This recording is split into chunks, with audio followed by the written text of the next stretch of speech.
नमस्कार मित्रांनो, रेस्टार आकाश बनसोडेवर धारदार शस्त्राने हल्ला करण्यात आल्यानंतर आता त्याचा सीसीटीव्ही व्हिडिओ सोशल मीडियावर प्रचंड प्रमाणात व्हायरल होत आहे। हा व्हिडिओ सोशल मीडियावर व्हायरल झाल्यानंतर सगळीकडे एकच खळबळ उडाली आहे। आक्या बनसोडेच्या कापड दुकानाबाहेर लावलेल्या सीसीटीव्ही कॅमेऱ्यामध्ये हा सगळा प्रकार कैद झाला आणि आक्या बनसोडेवर हल्ला झाल्यानंतर तब्बल 3 दिवसांनी हा व्हिडिओ सोशल मीडियावर व्हायरल झाला।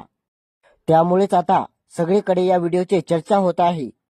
त्याचबरोबर आकाश बनसोडे हल्ला प्रकरणामध्ये पुणे पोलिसांकडून मोठा खुलासा करण्यात आल्याची बातमी आहे।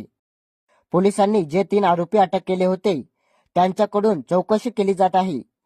या कसून केलेल्या चौकशी दरम्यान हल्ल्यामागचं खरं कारण पोलिसांसमोर आलंय, मात्र त्या कारणाचा खुलासा पोलिसांनी अजून मीडियासमोर केला नाही।